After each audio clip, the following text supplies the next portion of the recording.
வணக்கம்.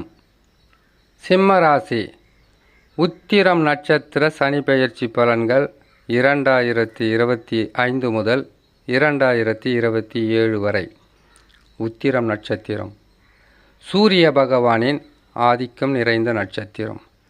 முதல் பாதம் சிம்ம ராசியிலும் மீதமுள்ள 2, 3, 4ஆம் பாதங்கள் கன்னி ராசியிலும் இருக்கும்.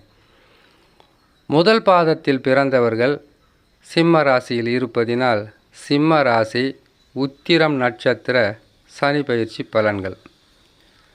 அகப்பட்டவனுக்கு அஷ்டமத்தில் சனி வந்தால் எத்தகையான பாதக பலன்களை தருவார் என்பதை சொல்லுவது இந்த பதிவு.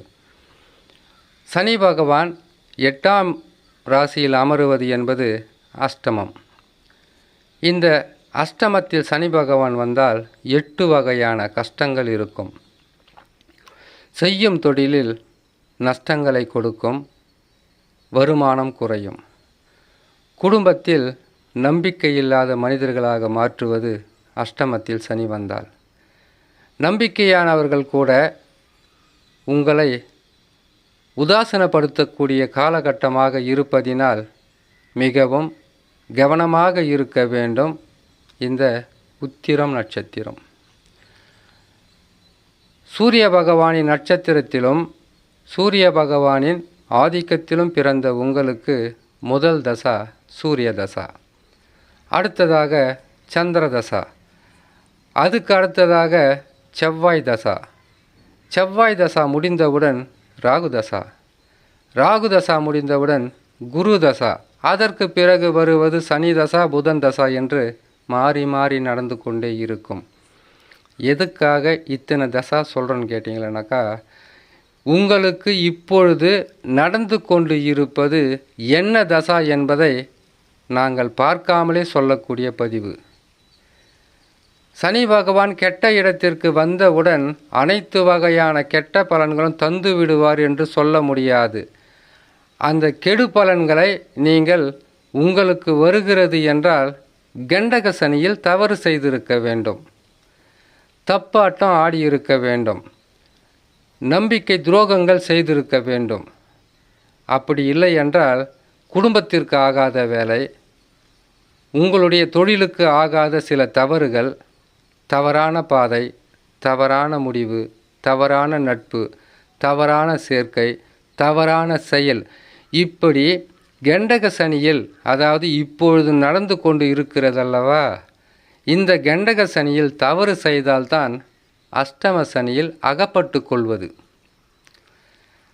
சும்மாவே எல்லாரையும் சனி பகவான் தொல்லைகளை கொடுக்க மாட்டார். சரி, நீங்கள் எந்த தவறும் செய்யலை, ஆனால் உங்களுக்கு கஷ்டம் வரும். வராமல் போவதற்குண்டான வாய்ப்புகள் கிடையாது.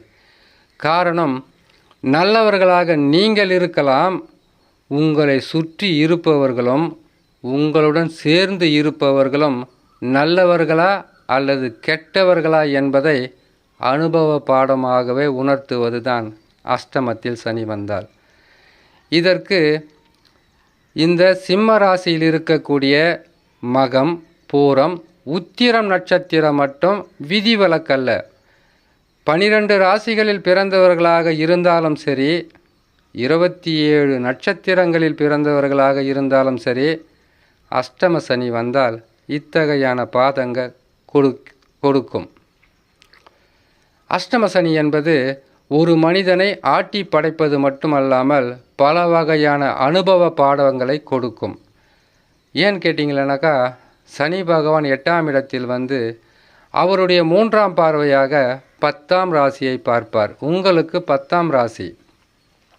தொழிலில் வீழ்ச்சி, தொழிலில் வருமானம் இல்லாத தன்மை. தொழிலிலே உங்களுக்கு வருமானம் இல்லாமல் போயிட்டால் குடும்பத்தை எப்படி நடத்த முடியும்? முதல் பாதகமாக முதல் பார்வையே கெடுதலாக இருக்கும். இரண்டாவதாக அவர் 8ஆம் இடத்திலிருந்து குடும்பஸ்தானத்தை பார்ப்பார். அதாவது உங்கள் ராசிக்கு 2ஆம் ராசி என்று சொல்லக்கூடிய கன்னி ராசியை பார்த்து விடுவார். அப்படி பார்க்கும்போது அந்த பார்வையாகப்பட்டது குடும்பம், தனம், வாக்குஸ்தானமாக இருக்கும் இல்லையா?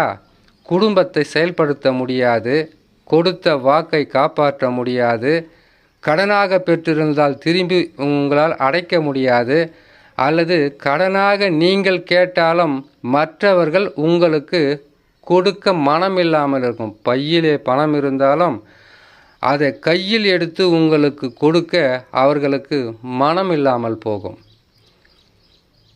இந்த சூழ்நிலையில் நம்பிக்கை துரோகங்கள் நடக்கும், ஏமாற்றங்கள் நடக்கும். நீங்களாக கொடுத்த காசாக இருந்தாலும் உங்களுக்கு உங்களுடைய அவசரத்திற்கு கிடைக்காமல் போகலாம். இது அனைத்தையுமே இந்த சிம்ம ராசியில் இருக்கக்கூடிய இந்த 3 நட்சத்திரமும் அனுபவித்து ஆக வேண்டுமென்றால் அப்படி கிடையாது. உங்கள் ஜாதகத்தில் என்ன தசா நடக்கிறது, அந்த தசாவாகப்பட்டது உங்களுக்கு நற்பலன்களை தருகின்ற தசாவாக இருக்கா, கெடு பலன்களை தருகின்ற தசாவாக இருக்கிறதா என்பது தான் பேசும் பொருள். கெடு பலன்கள் தருகின்ற தசாவாக இருந்து விட்டால் மிகவும் விழிப்புடன் இருக்க வேண்டும் இந்த நட்சத்திரக்காரர்கள்.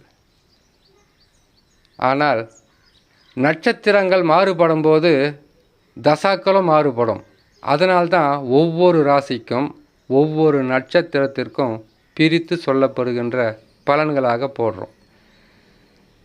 அப்படி உங்களுக்கு யோக தசாவாக இருந்து விட்டால் பாதகமே நடக்காதான்னு கேட்டிங்கனாக்கா, அஷ்டமத்தில் சனி வந்ததுக்கு பிறகும் கஷ்டங்கள் இல்லைன்னு சொல்கிறாங்கன்னு கேட்டிங்கனாக்கா, ஒன்று அவங்க பற்றற்ற வாழ்க்கை, சந்நியாசி கோலம், எது மேலேயுமே ஆசை இல்லாத ஒரு மனிதர்களாக இருந்தால்தான் அஷ்டம சனியில் கஷ்டங்கள் இல்லாமல் இருக்க முடியும். ஒரு சிறு குழந்தைகளாக இருந்தால் சிறு நோய்கள் வரலாம். படிக்கின்ற பிள்ளைகளாக இருந்தால் படிப்பில் ஆர்வம் இல்லாமல் சூழ்நிலையாக இருக்கலாம்.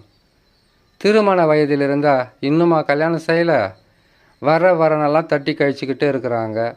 கல்யாணம் பண்ணாமல் இருந்தால் என்ன நடக்குன்ற சில குத்தல் வார்த்தைகள் மனசை வலிக்க வைக்கலாம்.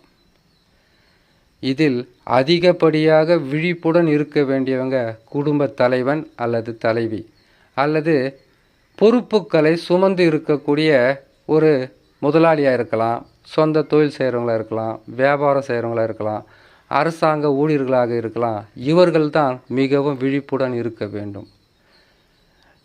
நல்லா இருந்த குடும்பத்தை யாரோ ஒருத்தர் பேசி பல வகையிலும் கஷ்டங்களை கொடுத்து பிரிந்த பல விஷயங்களை ஒவ்வொரு அஷ்டம சனியில் வரக்கூடிய ராசிகளுக்கும் சொல்லியிருக்கும்.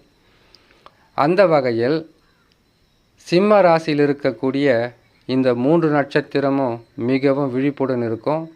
பலன்கள் ஒவ்வொரு நட்சத்திரத்திற்கும் ஒரு மாறுபட்டதாக இருக்கும், வேறுபட்டதாக இருக்கும்.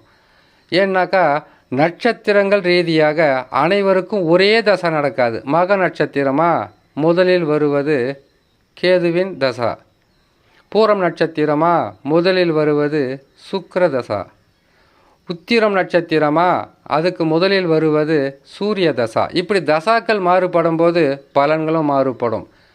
ஆனால் அந்த தசா நடத்தக்கூடிய அந்த அதிபதி மட்டும் பலவீனமாக இருந்து விட்டால் சொல்லக்கூடிய பாதகங்களை விட அதிகமாகவே நடந்துவிடும். அப்படி இல்லாமல் சாதக தசாவாக இருந்தால் பாதகங்கள் இருக்கும், மீண்டு வருவதற்குண்டான வழியும் இருக்கும். இதிலிருந்து மீண்டு வருவதற்கு வழியே இல்லையான்னு கேட்டிங்கன்னாக்கா, கண்டக சனியில், அதாவது இப்பொழுது நடந்து கொண்டு இருக்கக்கூடிய கண்டக சனியில் நீங்கள் தவறான பாதை, தவறான நட்பு, தவறான உறவு, வீட்டுக்கு தெரியாமல் செய்கிறது, கணவனுக்கு தெரியாமல் செய்கிறது, மனைவிக்கு தெரியாமல் செய்கிறது, அப்பா அம்மாவுக்கு தெரியாமல் செய்கிறது, உங்களுடைய மேலதிகாரிகளுக்கு தெரியாமல் செய்கின்ற எதுவெல்லாம் தப்பு தவறுன்றதை நீங்கள் செய்து இருக்கிறீங்களோ அது உங்களுக்கு வெட்ட வெளிச்சமாகி அம்பலமாகிவிடும். அப்பொழுது தலைகுனிவு, அவமானம், சிக்கல், பல வகையான பிரச்சனை.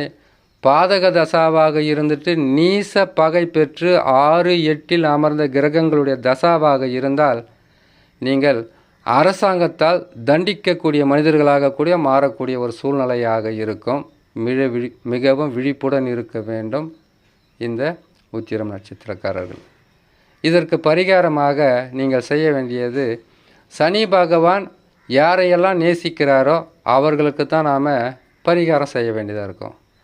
கோயிலுக்கு போயிட்டு வரலாம், நவகிரகத்தை சுற்றலாம், சிவனாலயங்களுக்கு போயிட்டு வரலாம், குலதெய்வ வழிபாடு செய்யலாம், இஷ்ட தெய்வ வழிபாடு செய்யலாம். அப்படி இல்லைன்னு கேட்டிங்களேனாக்கா மிகவும் உடனுக்குடனான பரிகாரமாக வருவது முதியோர் இல்லம்.